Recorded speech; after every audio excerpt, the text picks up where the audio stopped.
Welcome बच्चों। जैसे कि हमारे पास में जो डाउट्स होते हैं, अगर जो पढ़ाए गए टॉपिक्स पर डाउट्स है तो हम उन्हें वहीं पर क्लियर करते हैं उसी विद्यार्थी के लिए जिसने उसको पूछे। लेकिन अगर क्वेश्चन नए हैं, न्यू डाउट्स अगर है तो हम उसको वीडियो में ले रहे हैं।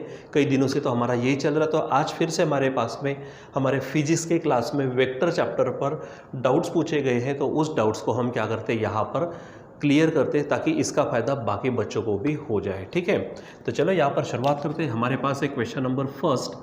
चलो, कुछ चीज़ें कैसे होती है बच्चों यहाँ पर कि कुछ चीज़ें हमारे आने वाले सिलेबस में आने वाली है। जैसे हम यहाँ पर वेक्टर पढ़ तो लिए, हमारे पास हम फिजिक्स के अनुसार वेक्टर पढ़ते, ठीक है, और मैथ्स के अनुसार भी वेक्टर पढ़ते। मैथ्स के अनुसार वेक्टर जब पढ़ेंगे तो आप बहुत ज़्यादा डिटेल में पढ़ेंगे मैथ्स में। अब फिजिक्स के लिए है तो हमने जितने टॉपिक्स लिए हैं उतने ही टॉपिक्स का हमको काम है, लेकिन ज़्यादा लेवल पर काम है, ये अलग बात है। ठीक है, जैसे जो भी हमारे पास में, तो जैसे हमारे पास वेक्टर के संबंध में मैथ्स में बड़ा चैप्टर है जो हम फ्यूचर में पढ़ने ही वाले 12th क्लास में। ठीक है, तो चलो उसके अनुसार जहाँ पे जो क्वेश्चन है उसको देखते हैं। तो यहाँ पर क्या कहा गया वो देखो, अ वेक्टर ऑफ मैग्नीट्यूड, यानी एक्चुअली ये वेक्टर आपको निकालना है, इसके ये ऑप्शंस यहाँ पर दिए हैं। तो अ वेक्टर ऑफ मैग्नीट्यूड √2, जिसका मैग्नीट्यूड क्या है, √2 है, कोप्लेनर विथ ये वेक्टर है और ये वेक्टर है। इस वेक्टर को वो कोप्लेनर है and perpendicular to this vector, इस वेक्टर को वो परपेंडिकुलर है। मैं यहाँ पे थोड़ा सा रेड पेन का इस्तेमाल करता हूँ ताकि आपको थोड़ा सा क्लियर दिखे भी।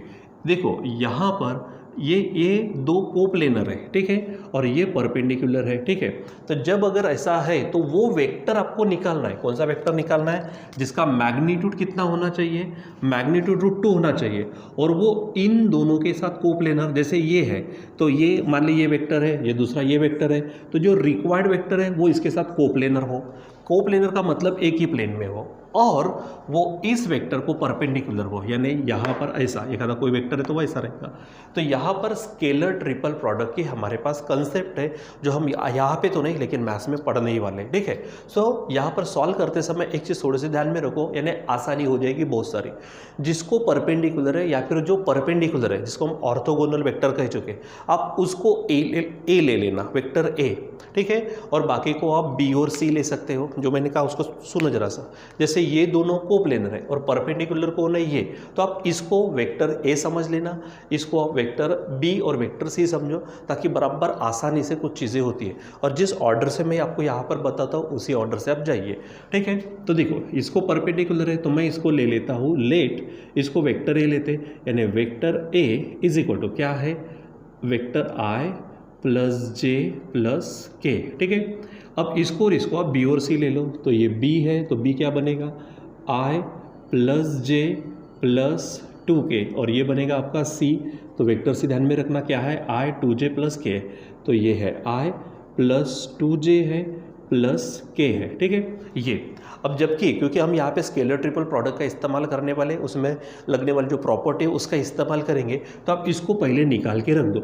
ए डॉट बी निकाल के रख देना, आप पहले निकाल के रखना, फिर ए डॉट सी भी निकाल के रखना। तो चलो ए डॉट बी निकालते हैं। तो ए क्या है, यस आई, ये जे है, ये के है, डॉट बी देखो पट से क्या है, आई प्लस जे प्लस 2k है। चलो फट से काम करो, तो मालूम है आई के साथ आई, जे के साथ जे, के साथ के, तो आई के साथ 1 है, 1 1 जा 1 प्लस 1 1 जा 1 प्लस 1 2 जा 2, यानी आंसर आएगा 4। उसी प्रकार ए डॉट सी भी आपको लेके रख देना है। ठीक है, ए डॉट सी देखो सिंपल है, पहले परपेंडिकुलर वाला लिखा और कोप्लेनर वाले बी से, फिर ए के साथ बी, ए के साथ सी निकाल के रख दो। ठीक है, अब देखो ए क्या है, आई प्लस जे प्लस के है, डॉट सी क्या है ये, यानी आई प्लस 2j, ठीक है, प्लस के है।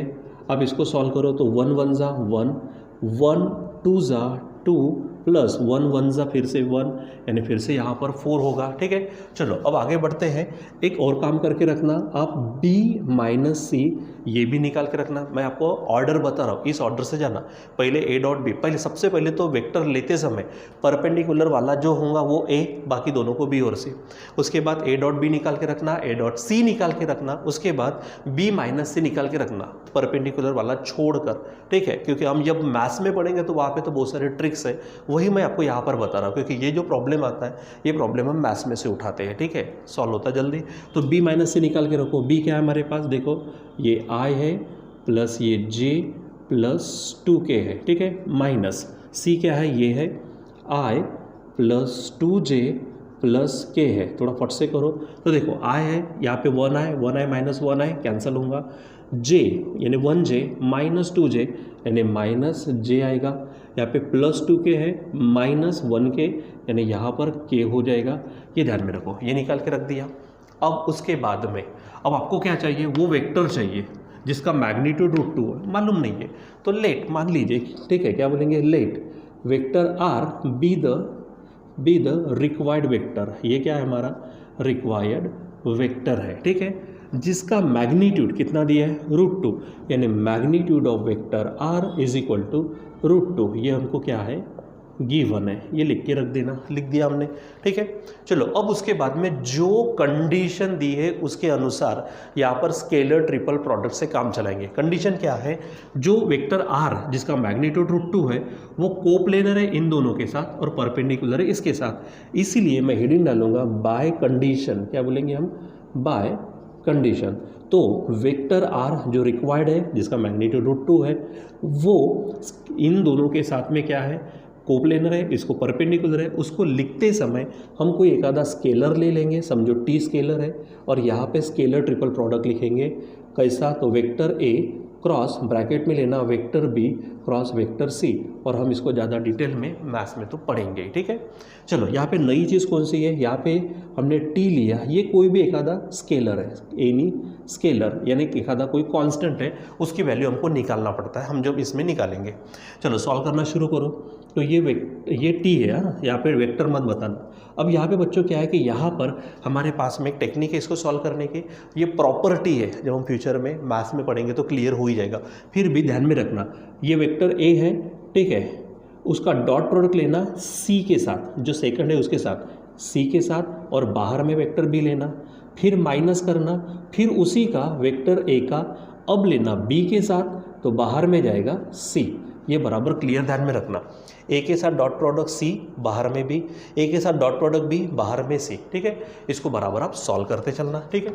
चलो देखो, तो यहाँ पर अब हम सॉल्व करेंगे। देखो यहाँ पर क्या होगा, तो ये हमारे पास t है, आगे देखो a डॉट c, देखो a dot c already we have found that a dot c कितना है, वो 4 है, और साथ में कौन है, b, हम लिख देते b minus a dot B. देखो तो a डॉट बी भी हमने निकाला है, वो भी 4 आ चुका है, वो 4 हमेशा सेम आएंगे ज़रूर नहीं है, और साथ में है c है, ये ले लेते हैं, ठीक है। ये यहाँ से ध्यान में रखना, ठीक। अब इसमें से आपके पास 4 दोनों में कॉमन है, तो 4 को निकाल दो, ये t हो जाएगा। तो अंदर में आपके पास कौन है, vector b minus vector c, ठीक है। अब ब्रैकेट कोई भी ले सकते हो, vector b minus vector c आने वाला ही था, मुझको मालूम था, तो हमने उसको भी निकाल के रखा है, और वो क्या है, -j + k। तो यहाँ पर होगा 4t - j, ठीक है, और प्लस क्या है, k।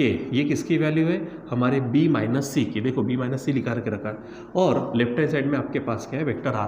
तो ये रिक्वायर्ड वेक्टर है, लेकिन फिर भी इसमें प्रॉब्लम क्या है कि t की वैल्यू कितनी है वो हमको मालूम नहीं। तो t की वैल्यू निकालने के लिए चलो अब उसने जो दिया था उसको लेते। तो इन्होंने मैग्नीट्यूड दिया था r का, ठीक है, तो taking mod on both side, क्या बोलेंगे हम, टेकिंग मॉड यानी मॉडुलस, यानी सबका क्या निकालते हैं हम, मैग्नीट्यूड निकालते हैं। तो सिंपल लिखेंगे taking mod on both sides, ठीक है, दोनों साइड्स का मॉड निकालते हैं। तो यहाँ पे मॉड ऑफ r होगा यानी मैग्नीट्यूड, 4 तो वैसे भी कांस्टेंट है, बाहर निकालो, मॉड ऑफ t और मॉड ऑफ -j + k हो जाएगा, ऐसा ये लिख देना। अब मॉड ऑफ r कितना दिया है, √2, तो यहाँ पे √2 रखो, ये 4 है, मॉड ऑफ t फिलहाल नहीं मालूम, इसको निकालते। अब इसका मैग्नीट्यूड निकालना, तो इसका मैग्नीट्यूड क्या था, याद करो, मैंने बताया था, अगर आपके पास में वेक्टर a है, axi + ayj + azk अगर है, तो आंसर मॉड क्या निकालता, ठीक है। तो a² + ay² + az², याद आ रहा कि नहीं यार, आपको मालूम नहीं, लेकिन हमने ऐसा ही पढ़ा था रूट में। तो यहाँ पर भी पढ़ेंगे, यहाँ पर हमारे पास i तो है ही नहीं, छोड़ दो, j का कौन है, -1 उसका स्क्वायर, k के साथ यानी 1 है उसका स्क्वायर, ये हम पढ़ चुके हैं, ठीक है। अब इसको सॉल्व करो, तो ये √2 = 4 × मॉड ऑफ t इंटू ये 1 का स्क्वायर 1 यानी √2 होगा, दोनों तरफ का √2 हट गया, इधर कुछ नहीं बचेगा, तो 1, इधर में 4 मॉड ऑफ t होगा, ठीक है। इसलिए mod of T is equal to 1 के नीचे 4 जाएगा, इसलिए टी की वैल्यू बनेगी, जब भी मॉड जाता है, ये 9 क्लास में मॉड गया रे गया, सामने वाले का प्लस माइनस आया रे आया, यानी टी की वैल्यू क्या बनेगी, प्लस माइनस 1/4। अब ये टी की वैल्यू आप कहाँ रखो, इक्वेशन 1 में, यानी फ्रॉम 1 रख दो, तो ये वेक्टर आर है इज इक्वल टू ये 4 है, ये टी की वैल्यू आप रखेंगे प्लस माइनस 1/4, और यहाँ पर वेक्टर है माइनस जे प्लस वेक्टर के, ठीक है। अब 4 कटेगा तो आंसर क्या होगा, प्लस माइनस 1 मतलब प्लस माइनस जे प्लस के होगा, यानी एक बार प्लस से करेंगे तो माइनस जे प्लस के, और माइनस से करेंगे तो साइन चेंज, इसलिए वेक्टर आर क्या होगा, माइनस जे प्लस के, अगर हम प्लस लेते तो, और आर इज इक्वल टू क्या होगा, माइनस लेंगे तो माइनस माइनस प्लस होगा माइनस ये। अब इसमें से आप चेक करो कि हमको कौन सा आंसर इसने दिया है यहाँ पर, ठीक है। अब आप चेक करो बराबर कौन सा ऑप्शन आता है, जे माइनस के, तो जे माइनस के कहीं पे नहीं है, माइनस जे प्लस के यहाँ पर ही है, यानी हमारा जो आंसर होगा वो करेक्ट ऑप्शन ये होगा, ठीक है। इसलिए आप यहाँ पे लिखेंगे सो करेक्ट ऑप्शन, यानी करेक्ट जो आंसर है आपका, करेक्ट ऑप्शन कौन सा होगा आपका, correct option is equal to A है, और वो क्या है हमारा माइनस जे प्लस के। वैसे हमको ये भी चलता लेकिन ये दिया नहीं है, ठीक है, तो ये ध्यान में रखना कि ये हमारा यहाँ पर क्या होगा, आंसर होगा, ठीक है। चलो अब आगे बढ़ते हैं, सेकंड क्वेश्चन देखते हैं क्या कहा है वहाँ पर, देखो तो ये क्वेश्चन नंबर 2 है, यहाँ से शुरू करते हैं। क्वेश्चन 2 क्या कहा उन्होंने, find the vector projection of ये अलॉन्ग द वेक्टर दिस, ठीक है। तो मैं पहले वाले को नाम देता ए, समझो लेट, क्या नाम दे देता उसको, let vector A is equal to क्या है, 5i माइनस 4j प्लस के है, ठीक है, और दूसरे को नाम दे देते हम बी, तो vector B is equal to क्या है, 3i minus 2j plus 4k, ठीक है, ये दिया।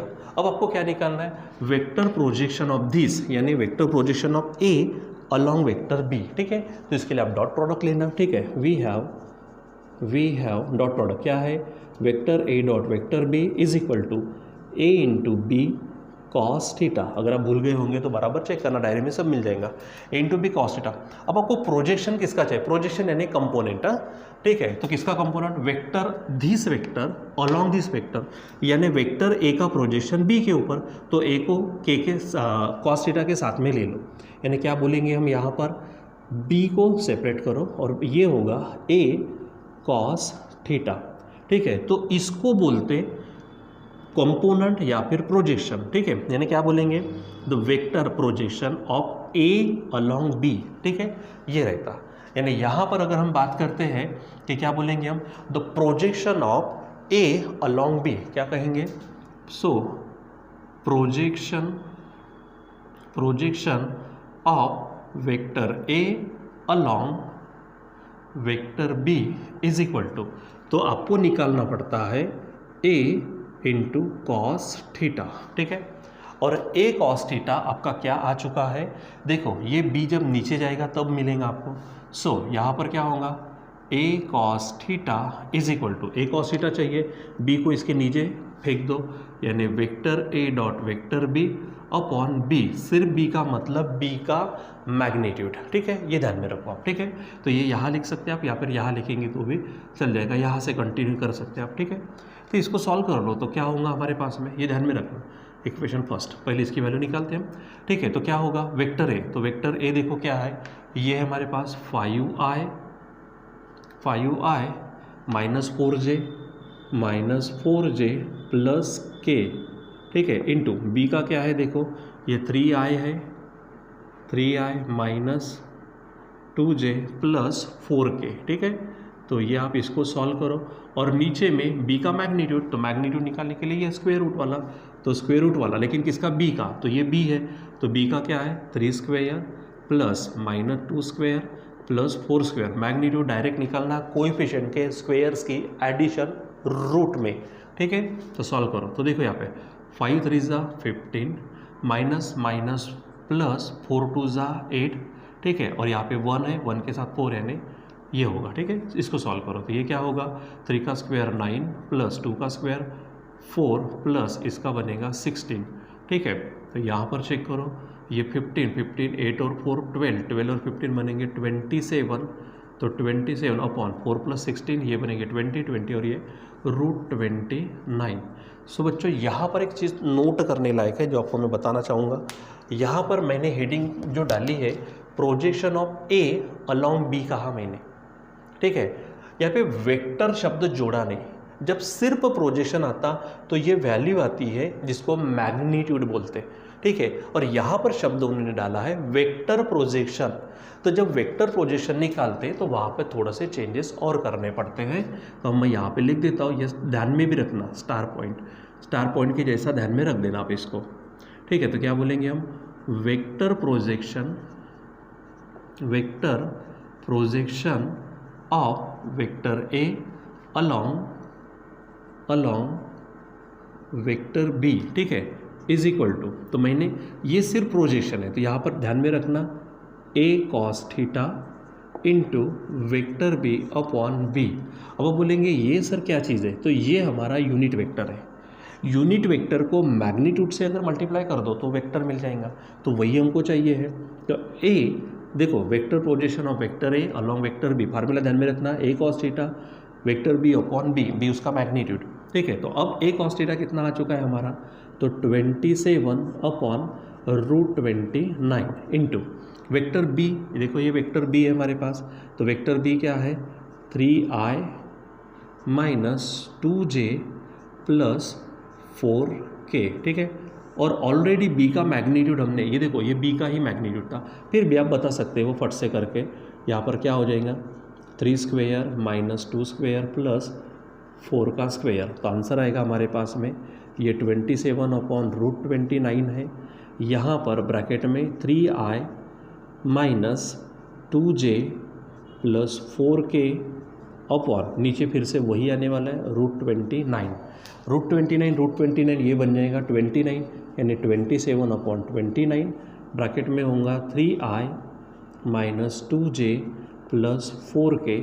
आपने ऐसा रखा तो भी चलता, या फिर आप मल्टीप्लाई कर दो, 27 3 बनेंगे 81 अपॉन 29i माइनस 27 2 बनेगा 54 साथ में j प्लस 27 4 108 और ये आएगा यहाँ पर के। सो यहाँ पर vector projection of A along B कहा तो ये पूरा निकालना, सिर्फ अगर क्या कहा projection of A along B कहा तो आप इतना निकाले, यानी ये मैग्नीट्यूड हो गया, ये असल में वेक्टर, देखो ना आई जे के है तो वेक्टर है, ये सिर्फ नंबर है तो स्केलर है यानी मैग्नीट्यूड है। तो बच्चों इस प्रकार से आपको क्या करना होता है, जो भी क्वेश्चंस दिए उसको अच्छी तरीके से टैकल करना होता है, जो भी है। अब इसके लिए कैसा बच्चों की हमारी थोड़ी स्टडी ज़्यादा की चाहिए, ठीक है, ज़्यादा की चाहिए, कंटिन्यूस चाहिए, बार बार रिवीजन चाहिए, बार बार प्रैक्टिस चाहिए, ठीक है। सो इस तरह से आप उसको सॉल्व कर सकते हैं।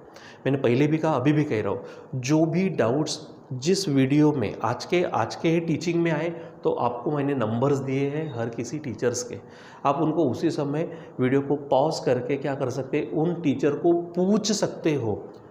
एक बात, दूसरे नए डाउट्स है तो आप फ़ोन करके बता सकते हैं, हाँ हो सकता उस दिन नहीं दूसरे दिन होंगे, लेकिन वो क्लियर होंगे भाई, वीडियो में क्लियर होंगे, ठीक है। और किसी का अगर खुद का एक आधा छोटा मोटा है, बाद में अगर ऐसे ही पूछना है तो हम उसको इंडिविजुअल कॉल करके भी करते हैं। बहुत बार ऐसा होता है, एक्चुअली हुआ है, होता है नहीं हुआ है, कि कभी कभी आप एक आधा डाउट होता है आपको, किसी कोई टीचर ने किसी चीज़ को पढ़ा दिया, उसमें आपको डाउट होता है, आप टीचर को पूछते नहीं, फिर वो प्रॉब्लम वैसे ही रहता है। फिर उसके बाद जब दूसरा टॉपिक पढ़ाया जाता जो पहले टॉपिक पर डिपेंड करता है, आपको पहला ही समझा नहीं, आपने क्लियर किया नहीं, ये आपकी गलती होती है बच्चों, ध्यान में रखो। आप सीधा डायरेक्ट बोल देते कि सर का मैडम का हमको समझ नहीं रहा, लेकिन आपने उसके लिए क्या क्या किया ये आप नहीं देखते।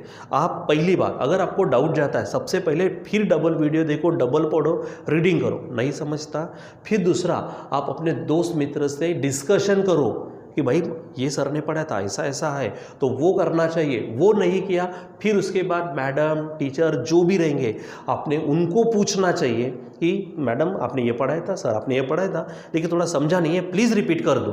आप नहीं करते हो नहीं करते और उसके बाद में ठीक है हो सकता है ना मैडम टीचर आपको पढ़ाए, सर पढ़ाएंगे, मैं पढ़ाऊंगा, मैडम पढ़ाएंगे, वो पढ़ाने के बाद में भी नहीं समझा, फिर एक बार पूछो कि मैडम आपने पूछा था लेकिन हमने आपको पूछा था लेकिन उतना क्लियर नहीं हुआ, एक बार फिर पूछो। और ये 3-4 बार होने के बाद अगर नहीं समझा तो मैं मानता हूँ कि मेरे टीचर्स का पढ़ाना शायद आपको ना समझे।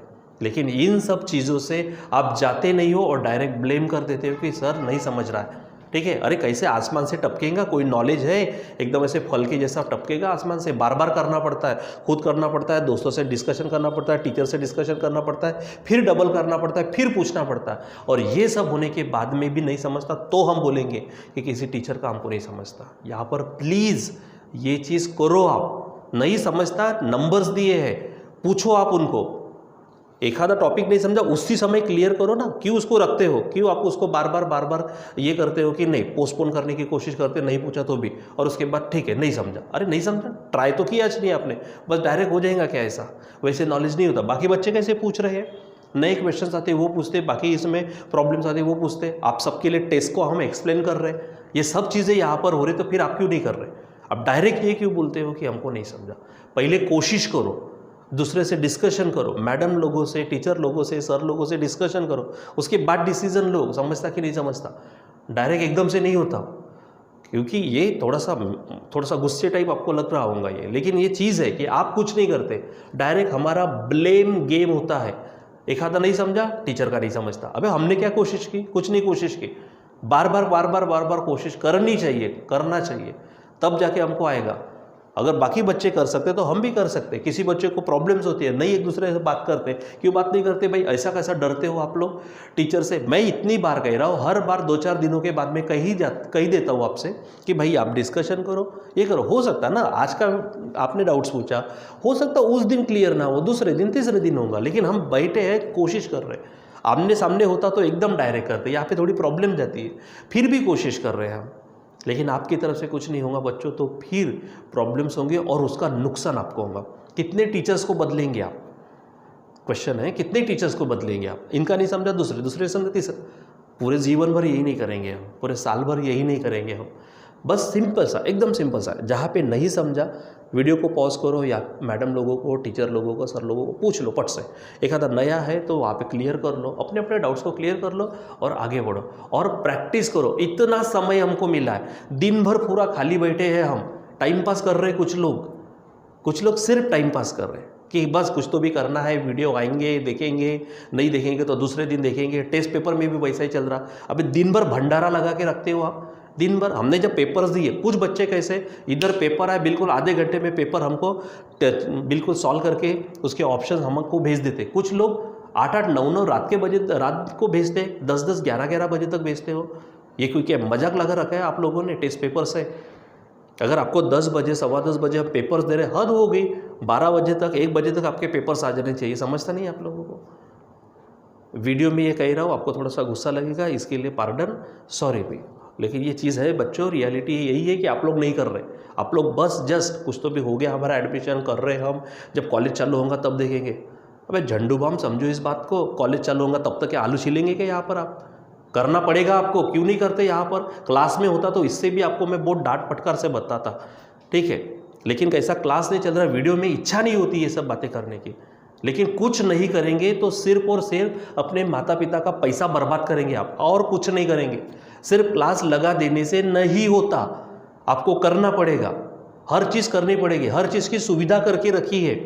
कोशिश तो करो, कोशिश ही नहीं करते, डायरेक्ट बोलते कि किसी का नहीं समझ रहा, ये नहीं हो रहा, वो नहीं हो रहा। टेस्ट पेपर में देखो तो मार्क्स नहीं मिलते ढंग से बराबर, कुछ नहीं कर रहे आप। सो बच्चों आज के लिए बस रुक जाते हैं, बाकी का कंटिन्यू करेंगे बाद में। लेकिन प्लीज़ करो, और थोड़ा सा गुस्सा निकला है, सहन करो उसको, और उसके हिसाब से करो तो भी कम से कम, ठीक है। तो हम यहाँ पे आज रुक जाते हैं।